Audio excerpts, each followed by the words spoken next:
Recordamos hoy al gran narrador John Updike, considerado una máquina de contar y de hurgar entre las heridas de un sueño americano de suburbios aparentemente calmados, pero prestos a explotar. Murió el 26 de enero de 2009 a los 76 años, una vida que le alcanzó para escribir más de medio centenar de libros que abarcaron desde el cuento y la novela al ensayo y el cuento para niños, y para recibir el reconocimiento de un doble Pulitzer, el premio Faulkner y una eterna candidatura al Nobel. Escuchemos uno de sus cuentos.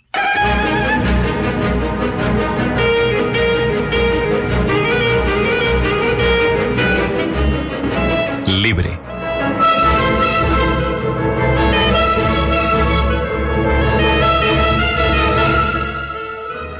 Tiene ojos muy hermosos. El comentario lo hizo su madre durante una de sus visitas al pueblo donde Henry y Lila, casados con otros, vivían en ese entonces. No podía haber sabido que su hijo y Lila estaban teniendo una aventura amorosa, aventura que, como un incendio desbocado en el campo, volvía a arder cada vez que creían haberla apagado. Pero Lila sí sabría que esta era la madre de su amante, lo cual habría introducido una animación adicional, un destello en la cortesía que le mostraba a la mujer mayor mientras conversaban.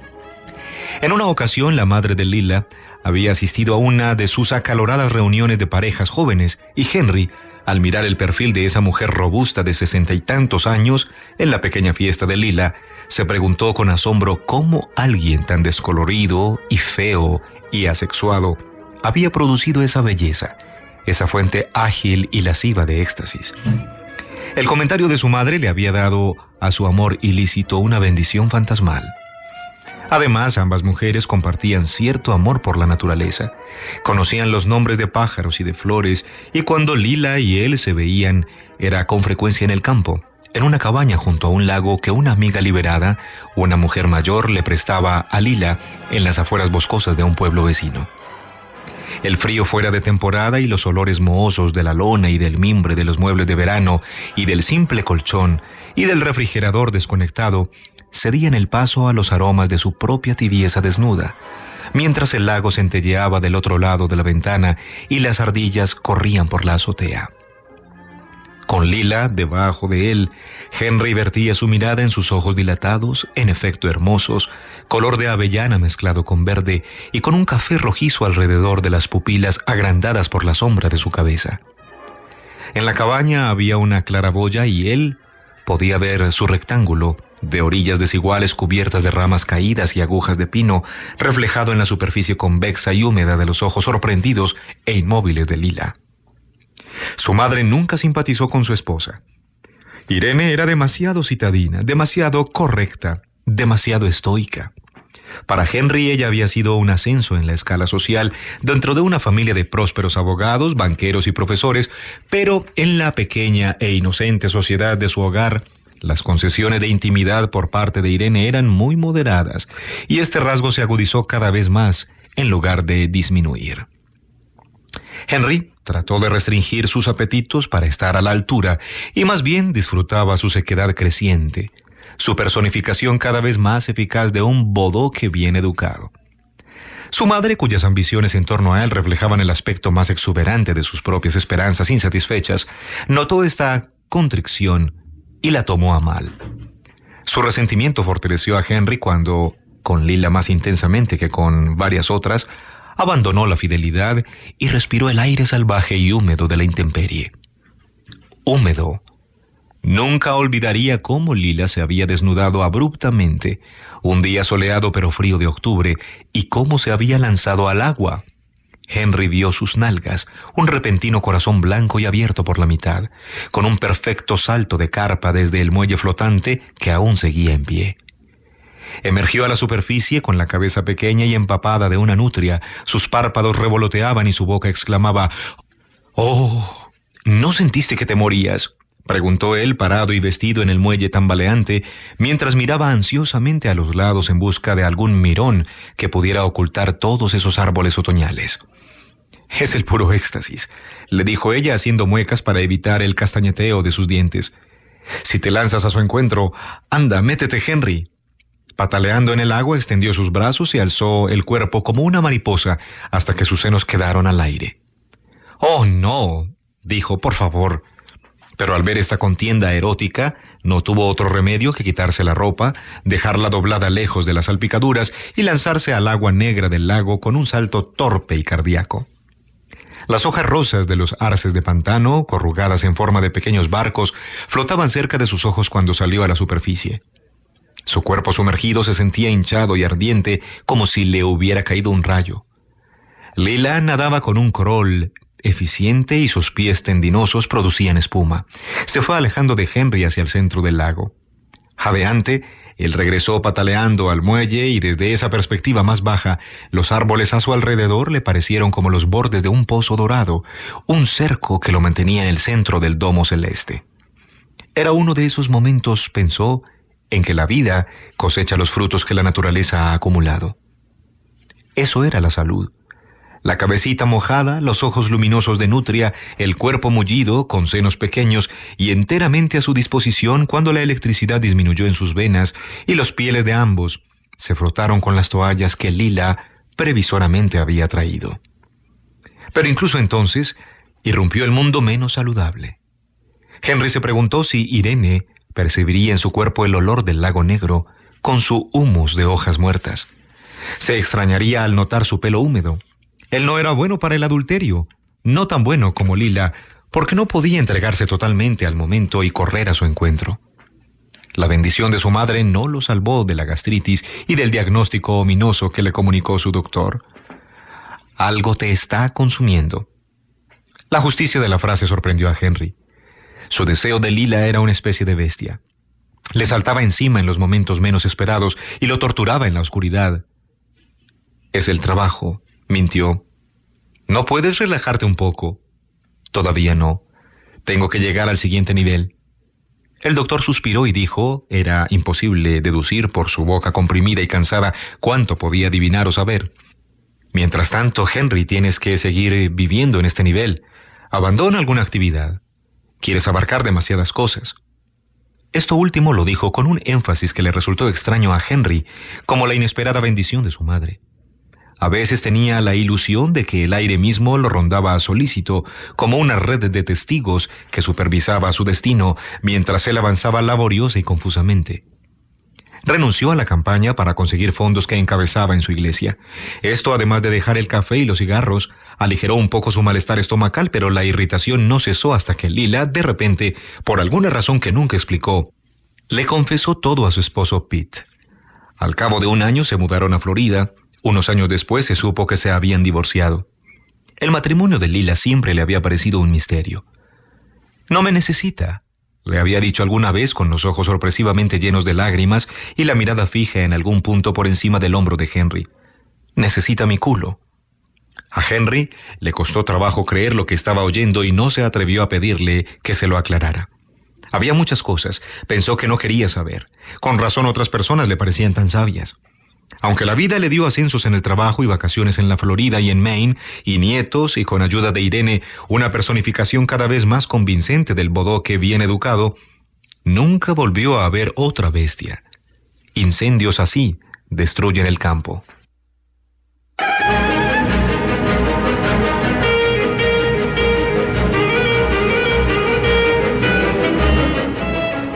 Finalmente, Irene se murió de cáncer a los 60 y tantos años y él quedó libre. Por medio de sus amigos, esos amigos ineludibles y perspicaces, se había mantenido informado sobre Lila y sabía que otra vez estaba soltera luego de 2 matrimonios posteriores al de Pete.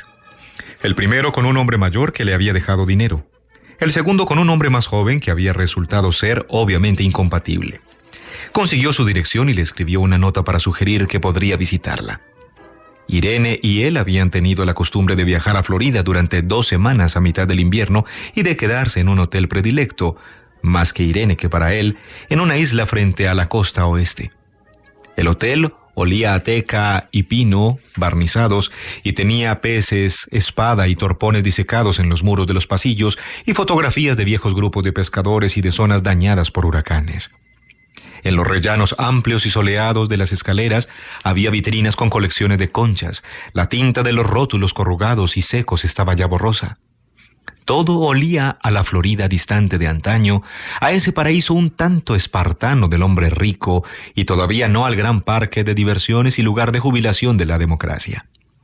Sin embargo, desde la muerte de Irene, después de los 2 años de agonía compartida, de las jornadas en hospitales, de las esperanzas ganadas y perdidas, de la desesperanza definitiva y luego los meses póstumos de alivio, tristeza y ausencia persistente y alarmante, a Henry le daba temor alejarse de las rutas de viaje que ella había trazado para ambos. El hotel estaba en la costa oeste, abajo de Port Charlotte, y el condominio de Lila en Deersfield Beach, en la costa este, arriba de Fort Lauderdale, lo cual significaba una travesía ardua hacia el sur y luego hacia el este en dirección al sol, casi a contracorriente del paisaje monótono de los Everglades. Además, lo desorientaban los embotellamientos de la costa este, los numerosos y agresivos conductores de piel morena, los conjuntos de casas de una sola planta y techos blancos que se extendían a lo largo de kilómetros en los terrenos arenosos y planos como una especie de enorme Chicago quemado por el sol. La vejez, empezaba a darse cuenta, llegaba con incrementos de incertidumbre. Las señales de la calle, los espejos retrovisores y la propia habilidad para improvisar ya no eran confiables. Antes de dar con el conjunto de condominios donde vivía Lila, tuvo que pedir ayuda en 3 ocasiones, para lo cual evitó a los jóvenes en las calles iluminadas y se acercó a viejos asustadizos y cautelosos. Con los ojos entornados atisbó la entrada correcta y el lugar donde se ocultaba el estacionamiento para las visitas. Se encontró en un cuadrángulo de 3 pisos, donde cada unidad daba hacia el interior y tenía un solario enrejado. Con un pedazo de papel garabateado en la mano, comparó el número escrito con el de la puerta de la planta baja. Cuando respondieron al timbre, le costó trabajo relacionar a la Lila de su recuerdo y de su imaginación con la diminuta mujer de cara color nuez y marcada de arrugas que le abrió la puerta. Su cara se había expuesto mucho al sol en los últimos 30 años. «Henry, querido», dijo en un tono más de confirmación que de saludo, «llegas más tarde de 1 hora». No pensé que el viaje sería tan largo y luego estuve dando vueltas y vueltas a unas cuantas calles de aquí. Lo siento mucho. Siempre dijiste que era lento. Por la manera en que mantenía la cara erguida e inmóvil, infirió que debía darle un beso. Se dio cuenta súbitamente de que no le había traído un regalo. Había sido característico de su vieja relación que él simplemente trajera su cuerpo y ella el suyo. Con los labios sintió la textura de su mejilla seca y granulosa, aunque tibia, como la parte acoginada de las patas de un perro. «No puedo reclamarte que la comida se haya enfriado», dijo Lila, «pues es ensalada de pollo fría en el frigo. Temí que no aparecieras». Antes, en más de una ocasión, él no había aparecido. Algún obstáculo repentino en el trabajo o en sus deberes domésticos. El hecho de que el enojo de Lila nunca durara o que no provocara una ruptura permanente le había indicado que, extrañamente, él ejercía un dominio sobre ella parecido al que ella ejercía sobre él. En su voz percibió ahora la presencia muy leve de un acento sureño, apenas un ablandamiento en los bordes. Pero su comportamiento era nervioso. Quizás se había convertido en una de esas mujeres mimadas y con muchos matrimonios que dicen cualquier cosa grosera y cortante que se les ocurra, guste o no guste, como si la insolencia fuera encantadora. Su ropa, pantalones azul violeta, camisa de seda color durazno, con los 2 botones superiores desabotonados, sandalias blancas de plataforma, uñas pintadas de rojo magenta, mostraba esa ostentación típica de Florida, a la que mujeres de cualquier otro lugar no se atreverían a su edad. «Por favor, perdóname», dijo haciendo uso de la galantería hasta que el significado de la situación se aclarara. Su corazón había latido fuertemente durante todo el trayecto en el coche, a tal punto que imaginó que le daría un ataque de arritmia, y su pánico fue aumentando mientras inspeccionaba las cuadras de Deerfield Beach, con sus prados verdes irreales y sus limoneros decorativos. Ahora que estaba frente a Lila, a un paso de abrazarla, le sobrevino una especie de calma opaca, un sudor ansioso, como le ocurría cuando Irene de repente empeoraba o durante esas noches interminables en que no podía hacer otra cosa salvo mantenerse despierto, agarrarle la mano y alimentarla con hielo raspado. Se había portado de maravilla, le comentaron sus amigos cuando finalmente terminó todo. Según él, solo había sido tenaz, fiel a una de las pocas frases todavía indisputables de los votos matrimoniales, en la salud y en la enfermedad. Se dio cuenta de que a sus espaldas se oían chapoteos de agua. Había una alberca en el centro del cuadrángulo de los condominios y por las puertas corredizas de Lila, que estaban abiertas, entraba ese sonido junto con el de los discos de teja que se deslizaban por el concreto, las palmeras que crujían en su desconcierto antediluviano, los vasos y los cubos de hielo que tintineaban sobre una charola en otro sitio cubierto que daba al mismo espacio limpio y compartido. Un recuerdo del pequeño lago de Lila, de su cuerpo cortando el agua fría como un cuchillo, lo hizo reconocer al verla avanzar oscilante en su calzado torpe, que se había conservado ágil, si bien los años habían redistribuido el peso hacia su cintura y aflojado los músculos de sus brazos morenos. En este clima caliente llevaba corto su pelo salpicado de canas y pegado al cráneo pequeño sobre su cuello flexible de nadadora. La vieja bestia aún vivía. Se removía con pereza dentro de él y le irritaba el estómago. Como si la vida entera de ambos se hubiera derrumbado abruptamente, se sintió en plena confianza con esa mujer. Sus cuerpos se movían fantasmalmente entre las sillas con asiento de junco, las mesas de vidrio, los muebles de un verano perpetuo con su tenue olor a humedad. «Siempre lo hice», dijo Lila, perdonándolo. «¿Por qué? ¿Por acostarse con ella? ¿Por irse después en su propio coche a toda velocidad por el camino de terracería y a punto del pánico?» Durante la comida de ensalada de pollo y vino blanco, té helado y pay de limón, se pusieron al día respecto a las décadas que habían vivido aparte. Los esposos de Lila, la tragedia nupcial de Henry, los hijos desperdigados, los achaques previsibles y los ejercicios predecibles con los que intentaban mantenerse en forma y preservar las sensaciones de la juventud lo más que pudieran. Le pareció que compartían una misma vanidad en cuanto a su salud física. «¿Por qué se lo contaste a Pete y te viniste al sur?», preguntó por fin. «Fue para huir de mí. ¿No había otra salida?». Era como si ella lo hubiera olvidado y tuviera que esforzarse para vislumbrar una época tan distante. Habíamos hablado a menudo de Florida y luego surgió un buen trabajo para él. Yo tenía que poner todo en orden. Tú eras el desorden bajo la cama. Querido Henry, no te pongas tan triste. Ya había llegado la hora». Cuando ella volteó la cabeza, recordó el perfil de la madre de Lila. Ya era idéntico. Viéndola hablar y gesticular, se dio cuenta de que Lila se había hecho vulgar, como le ocurre a una mujer que no tiene otra cosa que hacer salvo pensar en su cuerpo y en su dinero. Sin embargo, esa avidez vulgar por la vida era parte de lo que había amado, porque era directa y simple. En 2 horas se decían todo lo necesario. Nunca se habían entregado a las largas confidencias o a las confesiones complicadas. Su situación era obvia para ambos y el tiempo que pasaban juntos era demasiado intenso, demasiado ocasional, un robo demasiado escandaloso como para que hubiera algo más de extrañeza y posesión. Ahora, conforme las sombras se oscurecían en su condominio conmovedor, con los muebles de metal y las acuarelas de centro comercial, y el sol poniente se extendía hacia las colchonetas de ratán y hacia el salón donde ellos seguían sentados tranquilamente a la mesa de vidrio, tomando de nuevo vino blanco, lo asaltó una enorme inquietud. No estaba acostumbrado a estar solo con ella tanto tiempo, tan entrada la tarde. Lila se levantó, bien afianzada en sus pies descalzos. Se había quitado sus desagradables sandalias. Las correas le habían dejado marcas rojas en los empeines huesudos y veteados de venas azules. Hace 30 años eran tendinosos y también tenían venas azules.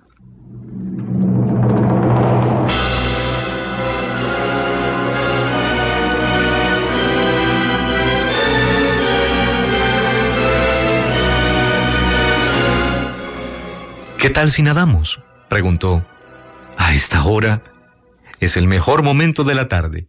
El aire sigue cálido, los niños ya no están, la hidroterapia ya terminó». Se tocó el hombro como si fuera a desvestirse. «No tengo traje de baño». «Puedes usar uno de los de Jim. Dejó como 3». Se rió. «Lo sueltas un poco en la cintura». Era realmente un niño. Solía frotarse los músculos abdominales con los nudillos, seguro de que eso me haría estremecerme de emoción. Henry se puso de pie, contento de estar parado nuevamente y sin prisa junto a Lila. Su boca pequeña y seria, con el labio superior cubierto con una curva de arrugas y sus ojos hermosos, relucientes como joyas en un papel estrujado, brillantes remembranzas color avellana del deseo de su madre de que él viviera, fuera un hombre, por ella. Él también había sido infiel, como lo había sido ella con los músculos abdominales de Jim, con el dinero del antecesor de Jim, con Pete y su forma de usarla. Durante 2 años junto a Irene, había sentido que la enfermedad crecía como un hijo de ambos. Solía quedarse despierto en la sombra de su silencio, maravillado ante la belleza austera e intocable de su estoicismo. En la oscuridad, el dolor de Irene había sido una incandescencia. Hacia el final, en los intervalos en que se despejaba la bruma de las medicinas, ella le habló como nunca antes lo había hecho. Suavemente como a un niño al que no conocía bien, pero con el cual estaba destinada a pasar una larga tarde. «Se me hace que nos han estado engañando», le confió alguna vez. «¿Qué tal si no nos toca un viaje al cielo?» O en otra ocasión, «Sé que para ti yo era aburrida, pero no sabía ser de otra forma». Perpleja ante sus lágrimas, le acariciaba el cabello sin atreverse del todo a tocarle la cara. «Es mejor que me vaya», dijo Henry. «¿Que te vayas a dónde?», preguntó Lila. «A ese hotel que tanto amaba Irene, con sus peces disecados y su colección de conchas sin nombre, con sus comodidades espartanas. A la serenidad que le daba a imaginar que ella seguía con él. Desde su muerte lo arropaba como una mortaja de hilos de oro y de plata». «Siempre te estuviste yendo», dijo Lila. Su tono no era rencoroso, solo pensativo. Su pulcra cabeza se inclinó animadamente como para dar a entender que ella sabía lo que era. Una viejita todavía dispuesta a aventurarse, a jugarse el todo por el todo. «Pero ahora eres libre». De vuelta a la sala, Henry se vio ya del otro lado de la puerta, bajo un cielo ceñido que esta vez era rectangular. Sería un trayecto largo, con el atardecer encima, a través del gran pantano del sur de la Florida. «Bueno, ¿qué significa libre?», preguntó. «Supongo que siempre ha sido un estado de ánimo. Viéndonos en retrospectiva, quizá fuimos tan libres como es posible».